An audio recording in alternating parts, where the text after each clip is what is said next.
Equilibrium जो है अपने पास, इक्विलिब्रियम वो दो तरह का है। हम लोग दो इक्विलिब्रियम के बारे में बातचीत करेंगे यहाँ पर। एक इक्विलिब्रियम है मेरे प्यारे बच्चों, जिसको हम लोग क्या बोलते हैं, केमिकल इक्विलिब्रियम। क्या बोलते हैं? जो दूसरा इक्विलिब्रियम है बेटा, उसको हम लोग बोलते हैं आयनिक इक्विलिब्रियम। केमिकल इक्विलिब्रियम में मेन जो टॉपिक है जिससे कि क्वेश्चंस पूछे जाते हैं और जो सबसे इंपॉर्टेंट है वो है बेटा आपका ली चैटलियर प्रिंसिपल। ली चैटलियर्स प्रिंसिपल, ठीक है। और दूसरा जो है डिग्री ऑफ डिसोसिएशन, ठीक। और तीसरा जो है वो इक्विलिब्रियम कांस्टेंट के बारे में, के इक्विलिब्रियम के बारे में। डन है कि नहीं? तो तीनों को फटाफट से हम लोग ओवरव्यू लेंगे और क्या करेंगे, फटाक से आगे बढ़ जाएंगे। क्लियर?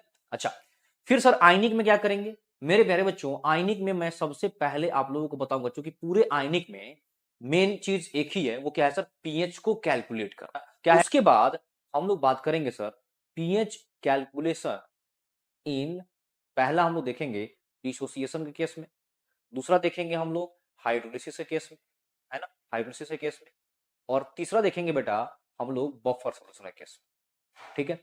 और नेक्स्ट जो बातचीत करेंगे सॉल्युबिलिटी के बारे में। ये चैप्टर क्या हो जाएगा आपका, दोनों कंप्लीट हो जाएगा। क्लियर है? सबसे पहले ली चैटलियर प्रिंसिपल को ही क्या करते हैं, कवर करते हैं। आइए अरे बच्चों, ली चैटलियर प्रिंसिपल का जो मेन मतलब है वो क्या है, ये बताता है डायरेक्शन ऑफ रिएक्शन के बारे में। जैसे इक्विलिब्रियम मान लो कि आपका ए है और बी है, इस ए और बी के बीच में एक बार इक्विलिब्रियम आ चुका है। क्या हो चुका है? ये दोनों इक्विलिब्रियम में आ चुके हैं। एट इक्विलिब्रियम क्या होता है सर? एट इक्विलिब्रियम अमाउंट जो होता है वो क्या हो जाता है सर? कांस्टेंट हो जाता है। किसका? चाहे रिएक्टेंट की बात करो या आप किसकी बात करो, प्रोडक्ट की बात करो, दोनों का अमाउंट क्या हो जाएगा सर? इक्विलिब्रियम आने पे कांस्टेंट। अच्छा, एक बार जब अमाउंट कांस्टेंट हो गया बेटा, क्या बोला हम लोग कि ये जो सिस्टम है, ये जो रिएक्शन है वो आ गया है इक्विलिब्रियम। क्या बोले? तो ली चैटलियर प्रिंसिपल बोलता है कि अगर इस इक्विलिब्रियम पे, ध्यान से सुनना मेरी बात को, सुनते चलो, इस इक्विलिब्रियम पे, ये जब रिएक्शन इक्विलिब्रियम पे आ चुका है, इस इक्विलिब्रियम पे अगर कुछ भी डिस्टरबेंस करते हैं तो इक्विलिब्रियम जो है क्या करेगा, उसका अपोज करेगा, उसको रेसिस्ट करेगा। इक्विलिब्रियम क्या करेगा सर? उसको अपोज करेगा, या आप ऐसे बोल सकते हैं कि रिएक्शन क्या करेगा, उस चीज को अपोज करेगा, रेसिस्टेंट क्रिएट करेगा। क्या करेगा सर? उसका अपोज करेगा। क्या अपोज करने का मतलब, ध्यान से सुनते चलो मेरी बात, अपोज करेगा, उसका उल्टा करने की कोशिश करेगा। जैसे अगर कुछ भी हम इंक्रीज कराएंगे, क्या बोला मैंने, अगर हम किसी चीज को इंक्रीज कराएंगे, ये मेरे प्यारे बच्चों जो रिएक्शन इक्विलिब्रियम पे है वो क्या करने वाला है सर? वो इस चीज को डिक्रीज कराने लगेगा। ये हम लोगों ने इंक्रीज किया तो इक्विलिब्रियम क्या करेगा? इक्विलिब्रियम उस चीज को डिक्रीज करने लगेगा, यानी कि रिएक्शन क्या करेगा सर? उसको डिक्रीज करने लगेगा। रिएक्शन को ऐसे समझो कि वो बिल्कुल बदमाश बच्चे की तरह है। किसकी तरह है सर? रिएक्शन जो है अपना इक्विलिब्रियम वाला रिएक्शन, वो किसकी तरह है सर? बदमाश बच्चे की तरह। बदमाश बच्चा बोले तो ऐसा बच्चा जिसको बोलो कि जाकर के ना स्विच मत छूना, पंखे का स्विच मत छूना, करंट लग जाएगा, तो क्या करेगा? जाकर के छुएगा। आप उसको बोलो कि अरे वो पानी लेकर के आ जाओ, एक गिलास पानी लेकर के आ जाओ, होते ना घर में छोटे भाई या छोटी बहन, है ना, जिसको बोल दो कि अरे ये काम करो, तो जस्ट उसका क्या करता है? उल्टा करता है। तो सेम काम यहां पर कौन करेगा सर? रिएक्शन करेगा, बदमाश बच्चे की तरह। क्लियर है कि नहीं? बदमाश बच्चे की तरह है बिल्कुल कौन? रिएक्शन। आ रही है बात समझ नहीं?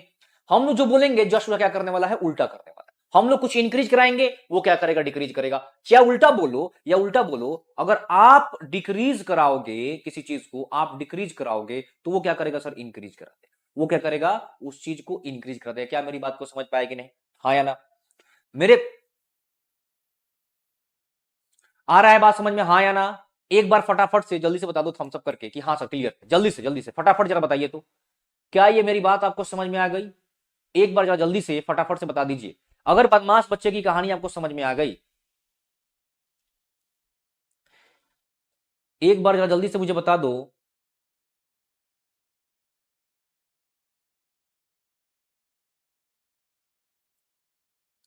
क्लियर है? जल्दी से। मेरे प्यारे बच्चों, आई थिंक कि आप लोगों को यह चीज क्लियर हो गया है। बहुत अच्छी बात है। अब देखो जरा समझना मेरी बात को ध्यान से। ली चैटलियर प्रिंसिपल जो है, क्या बोला मैंने? ली चैटलियर प्रिंसिपल जो है उसको हम लोग दो तरीके से अप्लाई कर सकते हैं, दो तरीके से, ठीक है। मतलब कि मेनली जो होता है, एक तो हो गया कि आपका अमाउंट चेंज करिए। क्या चेंज करिए? अमाउंट चेंज कर। अमाउंट चेंज करने का मतलब, अमाउंट चेंज करने की बात का मतलब क्या हो गया सर? आप उसका नंबर ऑफ मोल बेटा चेंज कर, क्या कर रहे हो, आप उसका मोल चेंज कर, समझ में आ रहा है कि नहीं, मोल चेंज कर, क्या मेरी बात को समझे, क्लियर है। अच्छा, जैसे मान लो एक चीज समझना, ध्यान से समझना, ऐसे मान लो आपके पास यही इक्विलिब्रियम है, ए से क्या बन रहा है, बी बन रहा है, सपोज दैट यही है। हमने क्या किया, ए का amount, number of moles of A, number of moles जो है ए का इंक्रीज कर दिया, क्या कर दिया सर, ए का मोल इंक्रीज कर दिया, समझ में आ रहा है कि नहीं। तो इक्विलिब्रियम क्या करेगा, रिएक्शन क्या करेगा सर जरा बताइए, तो रिएक्शन क्या करेगा, ए का मोल डिक्रीज करने की कोशिश करेगा, क्या बोला मैंने, रिएक्शन जो है ए का मोल डिक्रीज करने की कोशिश करेगा, जरा ध्यान से सुनना मेरी बात। ए का मोल डिक्रीज कैसे होगा, जरा ध्यान दीजिएगा, रिएक्शन के पास दो रास्ते हैं, हम लोगों के पास कई सारे रास्ते हैं, रिएक्शन के पास बस सिर्फ दो रास्ता है, या तो वो बेटा आगे की तरफ जाएगा, है ना, आगे की तरफ जाएगा तो हम लोग बोलेंगे कि रिएक्शन फॉरवर्ड जा रहा है, या तो वो पीछे की तरफ आएगा तो क्या बोलेंगे सर हम लोग कि रिएक्शन बैकवर्ड जा रहा है। मेरे प्यारे बच्चों, रिएक्शन कहां जा रहा है, या तो फॉरवर्ड जाएगा या कहां जाएगा सर, बैकवर्ड जाएगा, क्लियर हो रहा है कि नहीं। मेरे प्यारे बच्चों, जब रिएक्शन फॉरवर्ड जाएगा, रिएक्शन जब फॉरवर्ड जाएगा बेटा, एकदम ध्यान से सुनते चलो, थोड़ा ध्यान देना, सुनते चलो मेरी बात, ठीक है, एकदम सुनो, पैल्पेट मत करो, बस आप लोग बस ध्यान देकर सुनते चलो, मैं आप लोगों के साथ हूं ना, टेंशन मत लो बस, ठीक है। जब बेटा रिएक्शन फॉरवर्ड जाएगा, जब देखिएगा ध्यान से, जब रिएक्शन क्या करेगा सर, फॉरवर्ड जाएगा, तो ए क्या होगा, खत्म होगा, रिएक्टेंट से क्या बनेगा, प्रोडक्ट बनेगा, तो ए का अमाउंट डिक्रीज करता है। ध्यान दीजिएगा जरा, मैं क्या बोल रहा हूं कि जब रिएक्शन फॉरवर्ड जाएगा तो जो आपका रिएक्टेंट है ना ए, उसका अमाउंट घटेगा, और जो आपका प्रोडक्ट है ना उसका अमाउंट बढ़ेगा। अच्छा, जब बैकवर्ड जाएगा तो क्या होगा सर, मेरे प्यारे बच्चों, जब बैकवर्ड जाएगा तो इसका उल्टा होगा। अब क्या होगा, बी से क्या बन रहा है, ए, तो ए का अमाउंट बढ़ेगा बैकवर्ड आने पे, और बेटा बी का अमाउंट क्या हो जाएगा, घटने लगेगा। क्या मेरी बात को समझ पा रहे हो कि नहीं, हाँ या ना। बैकवर्ड में क्या होगा कि बी से ए बनेगा, फॉरवर्ड में क्या होगा कि ए से बी बन रहा है। ये बात समझ गए, हाँ या ना, समझ गए। तो मेरे प्यारे बच्चों, अब जरा मुझे बताइएगा ए का अमाउंट डिक्रीज कैसे होगा, जब कहां जाए रिएक्शन, फॉरवर्ड डायरेक्शन में, फॉरवर्ड में जाता है तब ए क्या होता है, डिक्रीज होता है।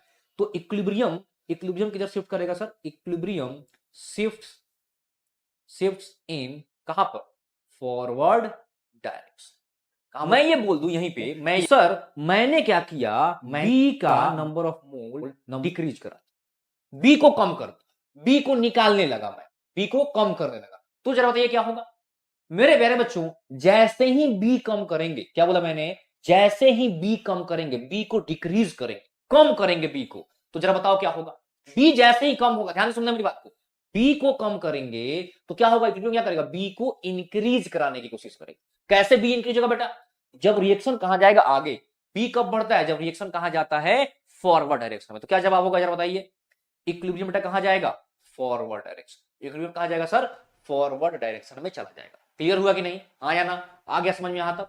चलिए, ये ली चैटर्जी प्रिंसिपल का एक पार्ट हो गया। ये मेरे प्यारे बच्चों, सेकेंड पार्ट जो है वो रिलेटेड है किससे, प्रेशर से, और किससे, प्रेशर से, कंसंट्रेशन से, और किससे, वॉल्यूम से, किससे, प्रेशर, कंसंट्रेशन और वॉल्यूम। जरा ध्यान दीजिएगा मेरे प्यारे बच्चों, प्रेशर का डायरेक्टली रिलेशन होता है किसके साथ, कंसंट्रेशन के साथ, और इनवर्स रिलेशन होता है किसके साथ सर, वॉल्यूम के साथ। समझ में आ रहा है कि नहीं, जो इफेक्ट, बेटा ध्यान सुनिएगा मेरी बात, जो इफेक्ट, क्या बोला मैंने, जो इफेक्ट प्रेशर इंक्रीज का होगा, सेम इफेक्ट कंसंट्रेशन इंक्रीज का होगा, और उसका उल्टा यानी कि वॉल्यूम डिक्रीज का सेम इफेक्ट होगा। यानी कि कुल मिलाकर कहने का मतलब यह है कि अगर हम प्रेशर बढ़ा रहे हैं तो जिस तरीके से रिएक्शन बिहेव करेगा, सेम तरीके से कंसंट्रेशन बढ़ाने पे बिहेव करेगा, ठीक है कि नहीं, सेम तरीके से वॉल्यूम घटाने पे बिहेव करेगा। क्या मेरी बात को समझ पाए यहां तक, हाँ या ना। अगर मैं प्रेशर इंक्रीज करूंगा, सेम इफेक्ट कंसंट्रेशन इंक्रीज का पड़ेगा, और उल्टा पड़ेगा किसके बारे में, वॉल्यूम डिक्रीज करने का। सेम तरीके से क्या करेगा सर, बिहेव करेगा रिएक्शन। अच्छा, अब जरा इसमें से एक को पकड़ो, किसको पकड़ते हैं सर, आप पकड़ लीजिए किसको, प्रेशर को पकड़ लीजिए, ठीक है। आप क्या कर रहे हैं, प्रेशर को मान लीजिए कि इंक्रीज कर रहे हैं, क्या बोला मैंने, प्रेशर इंक्रीज का जो इफेक्ट पड़ेगा, सेम इफेक्ट क्या पड़ेगा सर, कंसंट्रेशन इंक्रीज का, है ना, और सेम इफेक्ट पड़ेगा बेटा वॉल्यूम डिक्रीज का, क्लियर है कि नहीं, हाँ या ना। ये बात बेटा समझ में आ गई आप लोगों को, जल्दी से फटाफट से जरा मुझे बता दीजिए, क्लियर है। अच्छा, आपने क्या किया है, इंक्रीज किया है ना प्रेशर, आपने प्रेशर को क्या किया है, बढ़ाया है, तो इक्विलिब्रियम क्या करेगा, रिएक्शन क्या करेगा, उधर जाने की कोशिश करेगा जहां पर प्रेशर क्या हो जाए, कम हो जाए। तो मेरे प्यारे बच्चों, क्या करता है ये, जरा ध्यान से समझना मेरी बात को, ये क्या करता है, उधर जाता है जहां पर लेस नंबर ऑफ गैस है ना, कहां जाए, जैसे इसको ऐसे समझो, ध्यान देना, समझ। ऐसे मान लो मैंने क्या किया कि प्रेशर बढ़ा दिया, पी क्या कर दिया, प्रेशर इंक्रीज कर दिया। ऑन इंक्रीजिंग प्रेशर, क्या कर दिया मैंने, प्रेशर को इंक्रीज कर दिया। किसमें, किस पे इंक्रीज किया सर, N2 है आपके पास, 3H2 है, और इससे बेटा बन रहा है अमोनिया। इससे क्या बन रहा है, अमोनिया NH3, है ना। ये गैस, ये भी गैस, और ये भी गैस। ध्यान से सुनना है मेरी बात को, सुनते चलो। अच्छा मेरे प्यारे बच्चों, मैंने क्या किया है, प्रेशर इंक्रीज किया है। कहां जाएगा ये, लेस नंबर ऑफ गैस की तरफ। कहां जाएगा sir, less number of gas की तरफ जाएगा। इक्विलिब्रियम किधर जाएगा, इक्विलिब्रियम जाएगा जहां पर गैस कम है, लेस नंबर में है, लेस नंबर ऑफ गैस है जहां पर, वहां पर जाएगा। कहां पर गैस कम है, इधर आइए, रिएक्टेंट की साइड में जरा आइएगा, कितने गैस है, 2 और 1 3, सॉरी 1 और 3 4 गैस। इधर 4 गैस है, इधर कितने गैस है, प्रोडक्ट की तरफ 2 गैस। कहां पर कम गैस, प्रोडक्ट की तरफ। कहां जाएगा सर, आगे की तरफ, यानी कि फॉरवर्ड डायरेक्शन। क्या, अच्छा अगर मैं ये बोल दूं कि मैं क्या कर रहा हूं, प्रेशर को डिक्रीज कर, तो सेम इफेक्ट पड़ेगा किसका सर, कंसंट्रेशन डिक्रीज का, हाँ या ना। और सेम इफेक्ट पड़ेगा बट अपोजिट, यानी कि वॉल्यूम इंक्रीज का। क्या मेरी बात को समझ पाए, वॉल्यूम इंक्रीज का, बात समझ गए, हाँ या ना। तो सर जरा ध्यान दीजिएगा, यहां पर क्या कर रहे हैं, प्रेशर डिक्रीज कर रहे हैं, तो कहां जाएगा गैस, जरा बताओ। प्रेशर इंक्रीज करने पे लेस नंबर में, प्रेशर डिक्रीज करने पे मोर नंबर ऑफ गैस की तरफ भाग जाएगा, जहां पर गैस ज्यादा है। अच्छा मैं इसी क्वेश्चन में जरा बता देते, सुनो मेरी बात को ध्यान से। अगर मैं बोल देता on decreasing pressure in same reaction, जरा बताइएगा, अगर मैं प्रेशर को क्या कर देता, डिक्रीज करता, तो जरा बताइए क्या होता, बताइए कहां जाता, जहां पर गैस ज्यादा है। कहां पर गैस ज्यादा है सर, बैकवर्ड की तरफ। तो कहां चला जाता सर ये, बैकवर्ड। कहां जाता, बैकवर्ड डायरेक्शन। अब तीसरा जो है, एक सबसे लास्ट वाला, कि sir effect of inert gas क्या, effect of addition of inert gas. अगर हम लोग इनर्ट गैस अगर डाल देते हैं, addition, effect of addition of inert gas, अगर इनर्ट गैस को डाल देते हैं कंटेनर में जहां पर इक्विलिब्रियम चल रहा है, रिएक्शन हो रहा है, तो उसका इफेक्ट क्या आएगा सर। मेरी बात को जरा ध्यान से समझिएगा मेरे प्यारे बच्चों, एकदम ध्यान से सुनते चलना। देखो इफेक्ट ऑफ इनर्ट गैस हम दो कंडीशन पे पढ़ते हैं, ठीक है। इनर्ट गैस किसी के साथ रिएक्ट तो करेगा नहीं, इनर्ट गैस बेटा किसी के साथ रिएक्ट तो करेगा नहीं। अगर इनर्ट गैस किसी के साथ रिएक्ट नहीं कर रहा है, क्या बोला मैंने, इनर्ट गैस अगर किसी के साथ रिएक्ट नहीं कर रहा है, जैसे मान लो आपका कोई रिएक्शन है PCl5, और वो डिसोसिएट कर रहा है और क्या बना रहा है सर, PCl3, और बना रहा है Cl। मान लो कि ये रिएक्शन हो रहा है एक कंटेनर में, एक कंटेनर आपका कंटेनर में हो रहा है, उसमें क्या किया हमने, डाल दिया हीलियम गैस। क्या डाल दिया sir, helium gas. Helium gas जब मान लो कि डाल दिए इसमें, क्या बोला मैंने, इसमें हीलियम गैस अगर डाल दिए, हीलियम क्या करेगा सर, कुछ नहीं करेगा, ना तो वो PCl5 के साथ रिएक्ट करेगा, ना PCl3 के साथ, ना Cl2 के साथ, जाकर के चुपचाप बैठेगा। आई बात समझ नहीं, जाकर के सिर्फ चुपचाप बैठेगा। क्लियर है। तो मेरे प्यारे बच्चों अब जरा ध्यान से मेरी बात को सुनते चलिएगा। जैसे अगर इनर्ट गैस को, क्या बोला मैंने, इनर्ट गैस को अगर आप डाल देते हो कांस्टेंट वॉल्यूम पे, यानी कि आपका कंटेनर जो है कांस्टेंट वॉल्यूम वाला है, मतलब बिल्कुल फिक्स वाला वॉल्यूम कंटेनर का, कुछ इस टाइप का कंटेनर, एकदम रिजिड कंटेनर, जिसमें वॉल्यूम क्या है, बिल्कुल फिक्स है, और इसमें सर रिएक्शन हो रहा है। कौन सा रिएक्शन हो रहा है सर, PCl5 टूट रहा है, PCl5 आपका डिसोसिएट कर रहा है, और क्या बना रहा है, PCl3 बना रहा है, और क्या बना रहा है सर, Cl2 बना रहा है। क्या मेरी बात को समझ गया कि नहीं, ये बना रहा है, कांस्टेंट वॉल्यूम पे चल रहा है ये सारी चीजें। अच्छा जब ऐसा हो रहा है, ध्यान से सुनना है मेरी बात को, सुनते चलो। ऐसा जब हो रहा है, PCl5 क्या हो रहा है सर, PCl3 और Cl2 में क्या हो रहा है, डिसोसिएट कर रहा है, और आप इसमें क्या कर दिए, इसमें आप जा करके हीलियम डाल दिए, कोई इफेक्ट नहीं पड़ेगा। वॉल्यूम चेंज हुआ क्या, वॉल्यूम क्या रहा सर, कांस्टेंट रहा। जरा याद करो ना, यहां पर तीन चीज पढ़े थे, प्रेशर, कंसंट्रेशन या वॉल्यूम। वॉल्यूम में चेंज होगा तो ना चेंज होगा, यहां पर वॉल्यूम क्या कर दिया, वो कांस्टेंट, कुछ भी फर्क नहीं पड़ेगा। क्या मेरी बात को समझ गए कि नहीं, हाँ या ना। तो वॉल्यूम कांस्टेंट, क्या बोलेंगे हम लोग, कोई इफेक्ट नहीं पड़ेगा, नो इफेक्ट, कोई इफेक्ट नहीं पड़ेगा। क्या मेरी बात को समझ गए, अच्छा सर, बहुत बढ़िया, ये भी समझ में आ गया। अच्छा दूसरा है बेटा, दूसरा है कांस्टेंट प्रेशर पे।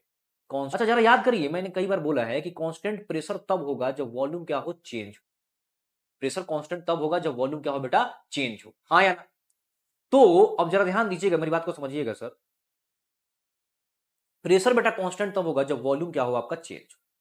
सर वॉल्यूम कैसे चेंज होगा जरा बताइए तो। सर वॉल्यूम कैसे चेंज होगा जरा बताइए तो। जब क्या कर देंगे हम लोग एक वेबल पिस्टन लगा देंगे। आपका यहां पर PCl5 रिएक्ट करके क्या बना रहा है सर, PCl3 और बना रहा है Cl2। समझ में आ रहा है कि नहीं। और आपने क्या किया, इसमें हीलियम गैस डाल दिया। अब जरा सोचो, खुद से देखो और थोड़ा इस चीज को इमेजिन करने की कोशिश करो, ऑब्जर्व करने की कोशिश करो। अगर आप हीलियम डालोगे, एक्स्ट्रा गैस अंदर जाएगा तो पिस्टन क्या होगा, ऊपर जाएगा ना। अभी जस्ट थर्मो पढ़े थे ना, पिस्टन क्या होगा, ऊपर जाएगा। गैस बढ़ता है तो पिस्टन ऊपर जाएगा। हीलियम किसी का रिएक्ट तो कर नहीं रहा, क्या करेगा सर, अंदर जाकर के वो क्या करेगा, पिस्टन को ऊपर करने की कोशिश करेगा। बात समझ में आ रहा है कि नहीं। तो सर पिस्टन अगर ऊपर जाएगा तो वॉल्यूम क्या होगा सर, वॉल्यूम वॉल्यूम इंक्रीज करेगा, वॉल्यूम इंक्रीज करेगा। तो वॉल्यूम इंक्रीज यानी कि प्रेशर वाला डिक्रीज वाला केस लगेगा। देखो ना यहां पर वॉल्यूम इंक्रीज बोलो, वॉल्यूम इंक्रीज बोलो, या आप बोलो प्रेशर डिक्रीज, यानी कहां जा रहा है sir, more number of gas की तरफ। कहां जाएगा, जब वॉल्यूम इंक्रीज हो या प्रेशर डिक्रीज हो। प्रेशर वॉल्यूम अपोजिट है ना, जस्ट अभी देखे आप। तो वॉल्यूम इंक्रीज हो या प्रेशर डिक्रीज हो तो कहां जाता है सर, गैस कहां जाता है, मोर नंबर ऑफ गैस, इक्विलिब्रियम कहां जाता है sir, more number of gas की तरफ। कहां जाएगा, जहां पर गैस ज्यादा है। तो क्या बोलेंगे sir, equilibrium, equilibrium shift shift towards more number of gas, more number of gas. कहां जाएगा सर इक्विलिब्रियम, जरा बताइएगा। इक्विलिब्रियम कहां जाएगा, जहां पर गैस का नंबर ज्यादा है। आ गया बात समझ में। जैसे मान लो अगर मैं बोल दूं पहले वाले केस में, यही रिएक्शन है अपना, यही रिएक्शन है। मान लो मैं बोल दूं कि इसमें हम लोग डाल रहे हैं, एडिशन कर रहे हैं किस चीज का, एडिशन ऑफ नियॉन गैस कर रहे हैं। सपोज दैट क्या डाल रहे हैं, neon gas. Neon gas is also a inert gas, noble gas, किसी के साथ रिएक्ट नहीं करता है। तो एडिशन ऑफ इनर्ट गैस कर दिए, एने मतलब कि हम लोगों ने नियॉन डाल दिया अंदर में, किसी के साथ रिएक्ट नहीं करेगा। बट कंडीशन पहला है कि एक बार डाले हम किस पे, कांस्टेंट वॉल्यूम पे। किस पे डाले सर, कांस्टेंट वॉल्यूम पे। और दूसरी बार डाले किस पे सर, कांस्टेंट प्रेशर पे। अब जरा मुझे बता दो कहां जाएगा इक्विलिब्रियम जल्दी। मेरे प्यारे बच्चों आप देख रहे होंगे जब कांस्टेंट वॉल्यूम पे डाला जाएगा, क्या बोला मैंने, जब आप कांस्टेंट वॉल्यूम पे डालोगे, कहां पे डालोगे सर, कांस्टेंट वॉल्यूम पे। तो कांस्टेंट वॉल्यूम पे डालने पे क्या होगा, कोई इफेक्ट नहीं आएगा, नो इफेक्ट, नो इफेक्ट। अच्छा, कांस्टेंट प्रेशर पे डालने पे क्या होगा सर, कांस्टेंट प्रेशर पे डालने से क्या होता है कि वॉल्यूम इंक्रीज करता है, और वॉल्यूम इंक्रीज करता है तो कहां जाता है sir, more number of gas, है ना, कहां, गैस की तरफ।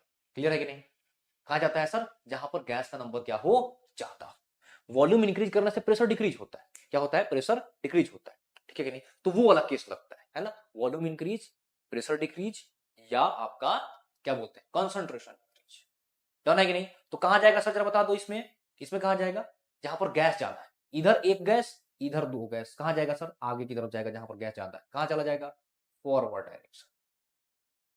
कहा जाएगा, फॉरवर्ड डायरेक्शन।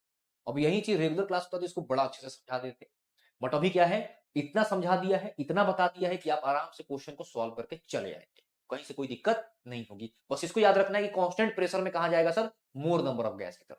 बस इतना याद रखना, बाकी क्या फालतू किसी याद रखने की जरूरत नहीं। पहले वाले में नो इफेक्ट, आगे कहा जाए, नेक्स्ट वाले में कहा जाएगा सर, आगे की तरफ जाएगा। अब हम लोग बात कर लेते हैं सर किसके बारे में, किसके बारे में, डिग्री ऑफ डिसोसिएशन के बारे में, डीओडी के बारे में। किसके बारे में sir, degree of dissociation, DoD. मेरे प्यारे बच्चों जरा ध्यान से समझिएगा, सर डीओडी का मतलब क्या है, डिग्री ऑफ डिसोसिएशन का मतलब क्या है। डिग्री ऑफ डिसोसिएशन का मतलब ये है कि कोई भी चीज वन में से, क्या बोला मैंने, वन में से कितना डिसोसिएट कर, क्या बोला मैंने, वन में से कोई चीज कितना डिसोसिएट कर। क्लियर हुआ। और डिनोट करते हैं इसको किससे, अल्फा से। जैसे मान लो अपने पास ये ए बी है और ए बी डिसोसिएट कर रहा है, क्या बना रहा है सर, ए बना रहा है और बी बन रहा है। क्या बना रहा है, ए और B. Suppose that time t is equal to 0 पे इसका मोल ले लिया a मोल, और ये 0 0 होगा। जब बेटा इक्विलिब्रियम आएगा, क्या होगा, इक्विलिब्रियम जब आएगा तो क्या होगा, डिग्री ऑफ डिसोसिएशन, ध्यान देना मेरी बात को समझना।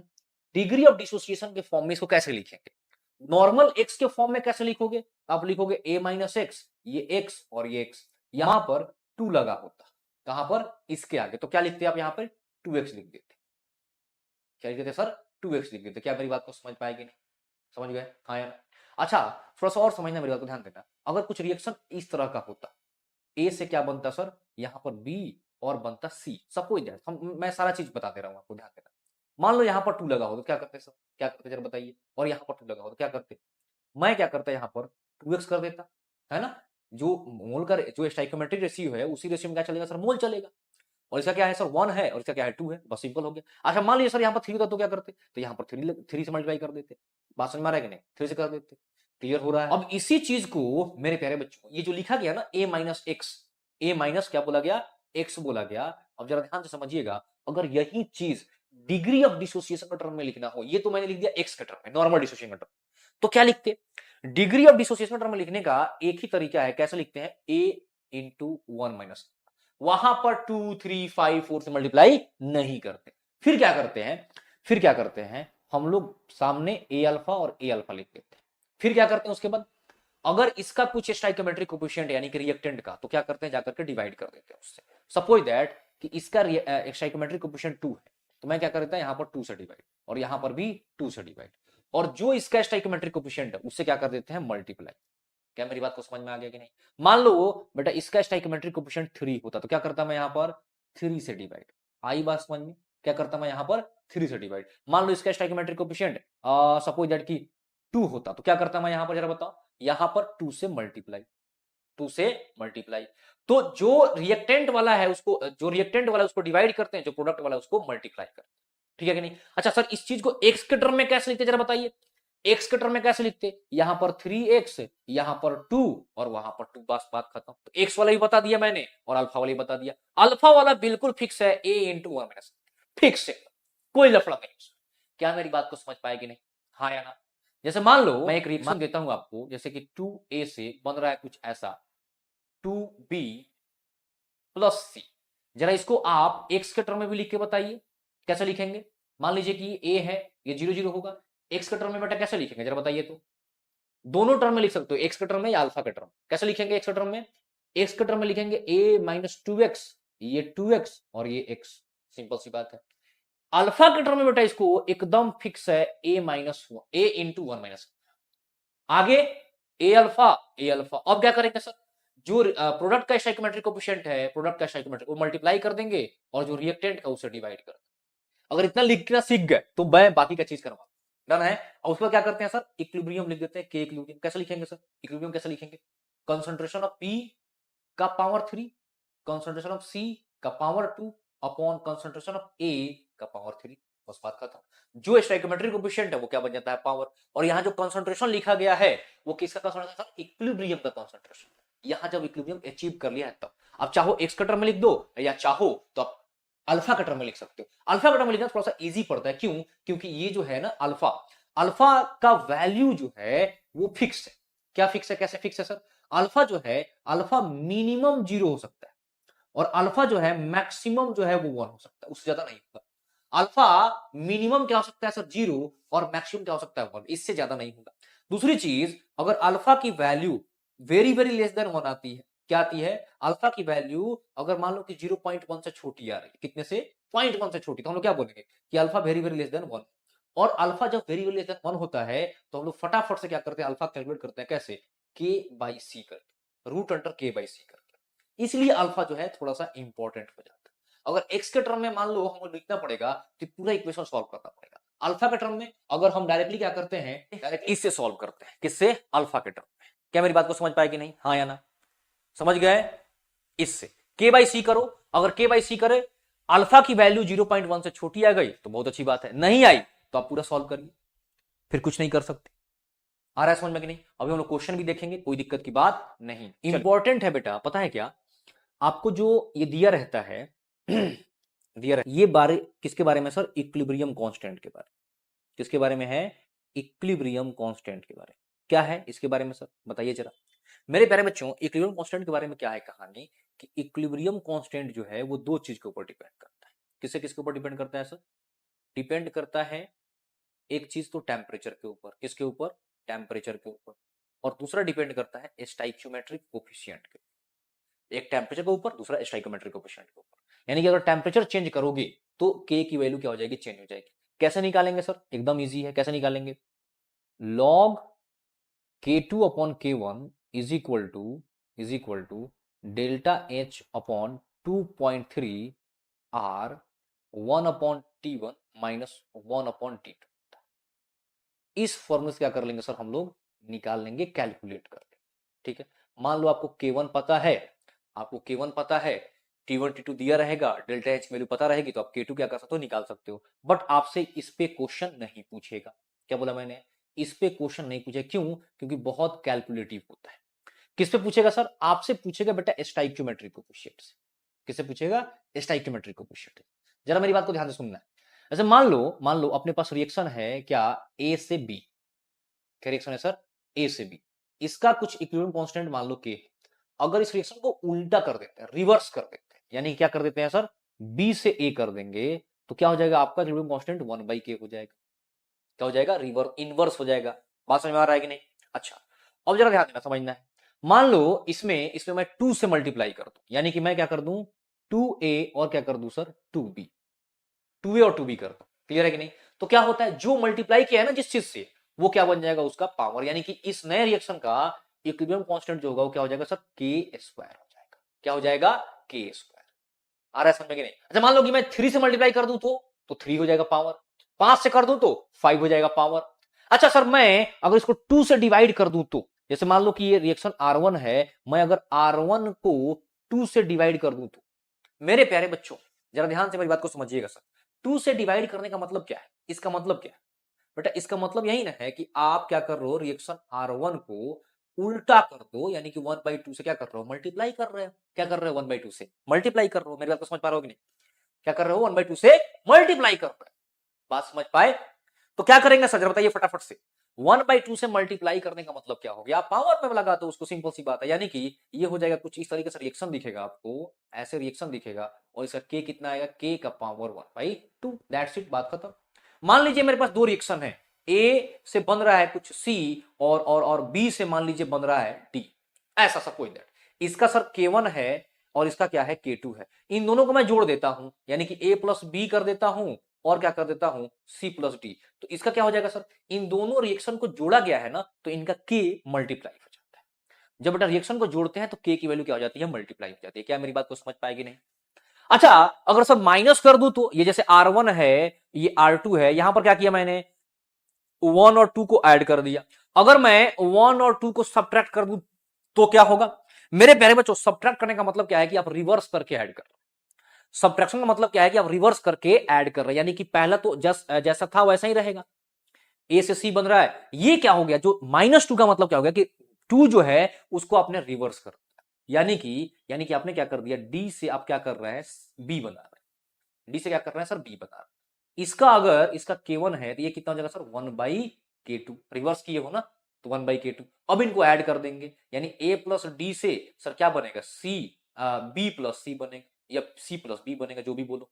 क्या आ जाएगा sir, K1 into 1/K2, K1 into 1/K2, यानी K1/K2 हो जाएगा। क्या मेरी बात को समझ पाए यहां तक, हाँ या ना? अब बारी है सर किसकी, ये अब देखो यहां तक हम लोग पूरी तरीके से मतलब इक्विलिब्रियम का क्वेश्चन जो आएगा, जहां जहां से भी आ सकता है, उसको हम लोग कंप्लीट कर सकते हैं। ध्यान देना, सुनना। एक चीज और है लास्ट में, रिएक्शन कोसेंट। रिएक्शन कोसेंट ये क्या चीज है सर? रिएक्शन कोसेंट, जैसे कि आप इक्विलिब्रियम कांस्टेंट निकाल रहे थे ना, तो इक्विलिब्रियम कांस्टेंट के साथ लिमिटेशन ये है बेटा कि आप जो वहां पर कंसंट्रेशन रखोगे ना, वो हमेशा इक्विलिब्रियम वाला कंसंट्रेशन रखना है। क्या रखना है, इक्विलिब्रियम वाला कंसंट्रेशन। बात समझ में आ रहा है कि नहीं? इसको डिनोट करते हैं बेटा क्यू से।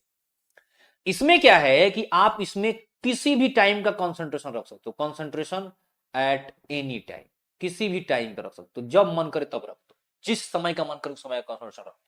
आया समझ कि नहीं?